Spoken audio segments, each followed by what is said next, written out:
Hello everyone, আসসালামু আলাইকুম। কেমন আছেন সবাই? আশা করি ভালো। আমরা অনেক ভালো আছি। তো আমাদের এদিকে এখন শীতকাল, সবার এখানে শীত চলে আসছে। তো সূর্য উঠে গেছে, মিষ্টি রোদ। তো আজকে হচ্ছে আমরা আমাদের গরুর খামারটা সুন্দর করে গুছানো আছে, ওইটা দেখাবো। এতদিন হচ্ছে এলোমেলো ছিল, ওইটা দেখাইছি। তো এই যে আমাদের গোয়ালটা ঠিক এদিকে।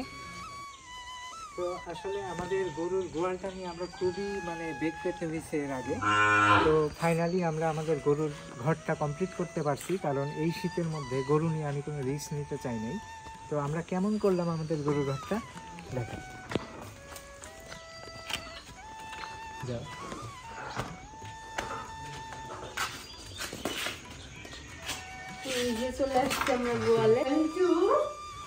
এই যে আমাদের গরুর গোয়াল এখন এরকম। এই যে আমরা চারিটা ঠিক এভাবে করছি। অনেকে বলছিল যে এটা আরো উঁচু করতে, কিন্তু আসলে এটা উঁচু করলে খুবই প্রবলেম হইতো আমাদের। তো এখানে টোটাল আছে 8টা চারি। আমরা 8টা বড় গরু পালতে পারবো।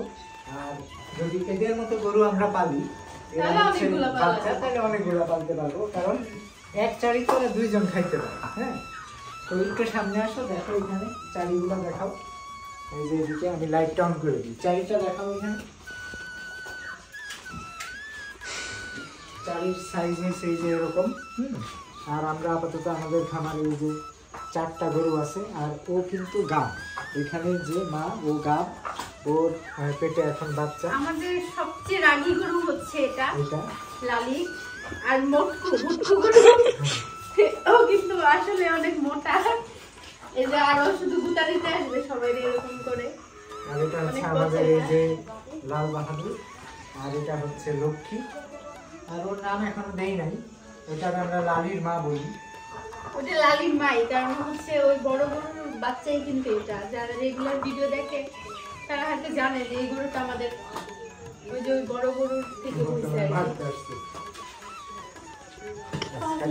এই যে আমাদের গোয়ালের পর্দাগুলো আমরা নামিয়ে দিচ্ছি, কারণ কিছুক্ষণের মধ্যেই ঠান্ডা পড়ে যাবে।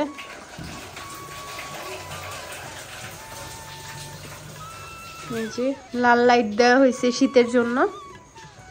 এটার একটা ভালো গুণ, কোন রকম ঠান্ডা আমাদের গোয়ালের মধ্যে আসার কোনো সম্ভাবনাই নাই, খুবই কাজ দেয় এটা। আর এই সাইডে ফাঁকা না, এটাও আমরা দিয়ে দিব। এই যে এই সাইডও আমরা ঠেকে দিব। আর শুধু যে শীত প্রতিরোধ করে তা না, আবার মশা বা পোকামাকড়েরও আক্রমণ থেকে অনেক বাঁচাই দিয়েছে।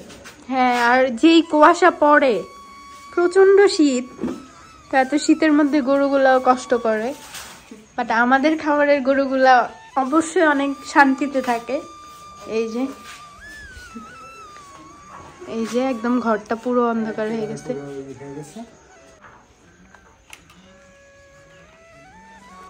এই তো আমরা গোয়াল থেকে বের হয়ে গেলাম।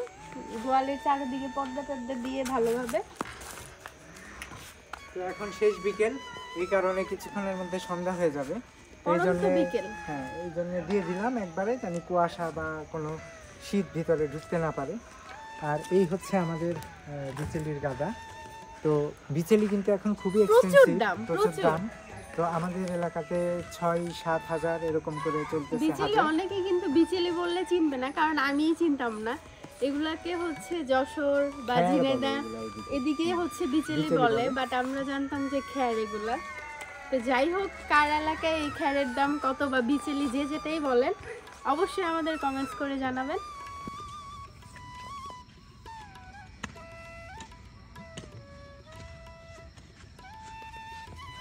এই যে এখানে নানা ভাই কাজ করতেছে আলুর। তো আমাদের এটা আলুর প্লট। তো প্রথমে ঠিক মতো করা হয় নাই, এখন এই যে এভাবে করতেছি। প্রত্যেকটা প্লট এইভাবে আমরা সাজাইছি। নানা ভাই কি করেন? এটা লাইন করে দিতেছি, লাইন করে না দিলে তো আলু হবে না। আলু হবে না, না? ও, তো নানা ভাই বললো যে এইটা আসলে প্রথমে এরকম ছিল, এই যে এরকম। তো আলু নাকি প্লটগুলো লাইন করে দিতে হয় এরকম। তো লাইন করে দেওয়ার পর এখানে নাকি প্রচুর পরিমাণে আলু আসবে। আর যদি এইভাবে রাখা হয় তাইলে মানে আলুর ফলনটা খুব একটা আসবে না, নাকি? মাটিটা একবার হালকা করে দিতেছি, এবার আলুটা ভালো আসে, ভালো আসে। ফলনটা ভালো হয়। তো আমাদের এখানে কয়টা লাইন হয়েছে না ভাই? এখানে কয়টা লাইন? 7টা না? একটা লাইন। 7টা লাইন। আর এই যে এখানে বীজ ছিটাইছিল না ভাই এই লাল শাকের, অলরেডি বড় হয়ে গেছে। তো বেশ খানিকটা উঁচু উঁচু হয়েছে, এই যে কাছ থেকে দেখাইলে বোঝা যাবে যে এক একটা এত এত উঁচু। এই যে এটা হচ্ছে আলু গাছ। তো আমরা আলুর প্লটটা করছি আর কি, লাল শাকের যতটুক প্লট ততটুক নিয়ে আমরা করছি এটা। এই যে আমাদের কাটা বেগুনগুলা বেশ বড় বড় হয়েছে। এই যে এখানে বেগুন আসছেও একটা ছোট্ট, এই যে কিছুদিনের মধ্যে এখান থেকে আমরা বেগুন পাবো ইনশাল্লাহ।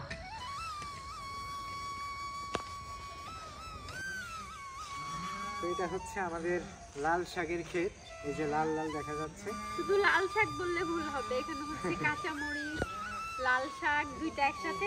এরপরে হচ্ছে আবার এই যে লিচু গাছ, আর ওই সাইডে হচ্ছে কমলা গাছ। এই যে সাইডটাতে কমলা লিচু গাছের মাঝখানে যে গাছটা ছিল ওইখানেই আমরা আবার এগুলা করছি। লাল শাক মানে এত পরিমাণ হয়েছে, যদি লাল শাকগুলো আমরা একটু দেখাই।